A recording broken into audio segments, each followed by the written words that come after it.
you know what cold water shock and after drop are? Do you know the difference between cold water shock and hypothermia? If not, you must stop now. Watch this video before you do open water swimming to prevent going into cardiac arrest. If you approach cold water swimming the wrong way, you risk hyperventilation, hypothermia, cardiac arrest and drowning. Keep watching to find out the common mistakes that people make when doing open water swimming that could potentially kill you. A lot of people think that cold water shock is hypothermia. It isn't. Cold water shock is an involuntary response to being submerged in cold water. It gives you that characteristics of automatic gasping for breath, hyperventilation followed by hypoventilation, reduced cognition. When you're submerged in cold water, the skin triggers the body's shock response. Blood vessels and capillaries constrict, so you don't get that cold blood in your peripheries circulating to your core and your vital organs. This increases your blood pressure and your heart rate, and this is what increases your risk of cardiac arrest. Reduced blood flow to your arms and legs also reduces your muscle control. This hinders your ability to do basic functions and things like swimming.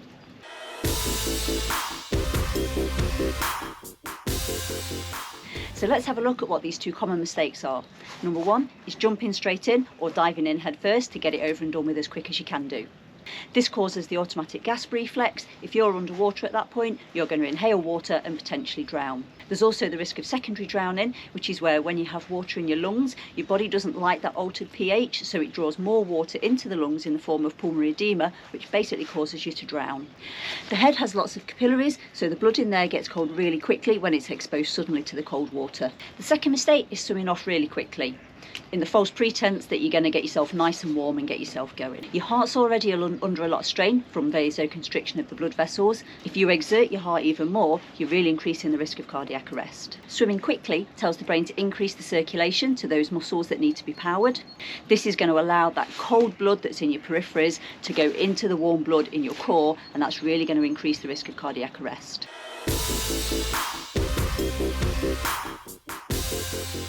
Let's have a look at some of the key points that we can implement then to try and reduce that cold water shock. Firstly, we've already said that the head has a lot of capillaries, so that's got the biggest potential for cooling.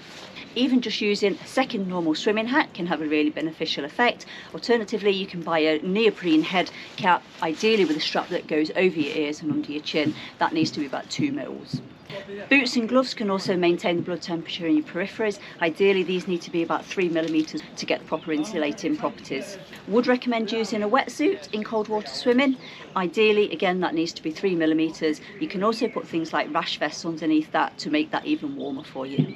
We do recommend getting into the water slowly, either via ramps or steps, because it's going to be cold.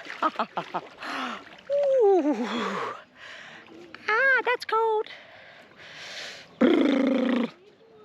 Wish I'd worn boots. Christ almighty. This allows your body to gradually acclimatise to that cold water, and you're getting your head cold and wet right until the very end.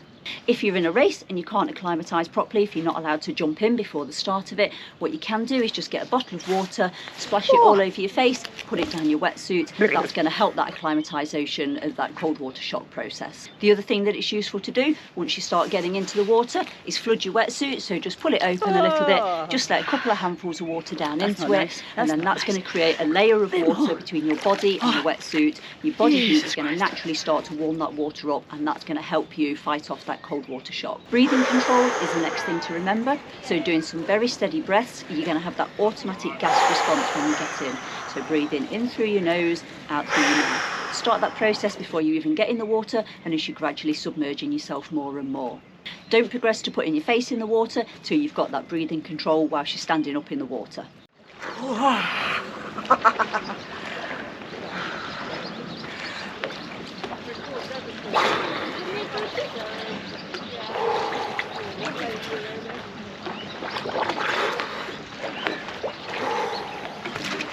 That is cold.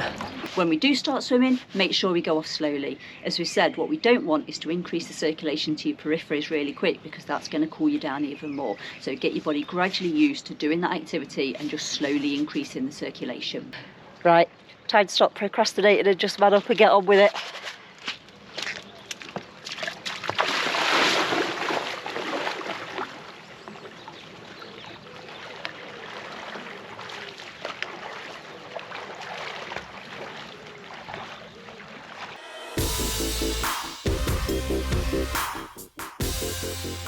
You may not be aware of the process that happens in your body called after drop, and this is where your body continues to cool for up to 2 hours after you finish swimming. Your body needs quite a lot of energy to deal with that after drop, so you do need to make sure that you don't fully exert yourself in the swim. Make sure you've got a bit of energy reserves left over so you can deal with that after drop sensation. To reduce after drop then, after you swim, the first thing that you want to do is get those wet clothes off ASAP.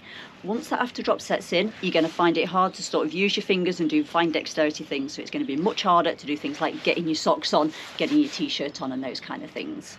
Keep your swim hat on till the very last minute. As we've said, the head has got a real cooling potential, so keep your swim hat on right up until the point that you're able to swap that for a woolly hat, so you're going to keep that as warm as you possibly can. Getting a warm drink inside you quickly, that's going to help warm you from your core. What I did do was I made my coffee before I went in, because your dexterity's gone in your fingers when you come out, so you can't make your coffee, so at least I've got my coffee now. So your core then has contact with those blood vessels around it, and that's going to help warm those blood vessels up. What many people don't realise is that you should avoid things like hot baths, hot showers and saunas after you've been cold water swimming, because this increases your circulation. It tells your body to relax, and that cold blood that's in your peripheries then gets drawn and mixed in with the warm blood in your core, and that cools the core down a lot more quickly and really increases that risk of cardiac arrest. In summary then, let's have a look at some of the do's and don'ts. Do a cold water induction if you're going to be swimming in water that's less than 15 degrees. Although this video is a really good guide, it doesn't replace that professional expert advice. Wear neoprene that's got thermal properties, generally that's something that's 3mm thick. Get your wet clothes off ASAP before that after drop hits. Keep your head warm both during and after the swim. Get yourself a warm drink as quick as you can do. Make sure that those people that are around you know the signs of hypothermia and after drop and what to do if it hits. In terms of don'ts, if you're a newbie to open water swimming, I would not recommend swimming in water that's under 10 degrees. Don't jump straight in and try and swim off fast, because that's going to increase your risk of cardiac arrest. And don't do any rapid re-warming like hot showers, hot baths and saunas. Hopefully this quickfire guide to cold water shock has been helpful for you. Join me next time, where I'm going to share you a few of my top secrets for open water swimming that will hopefully make your life in the lakes and seas a little bit easier. See you next time.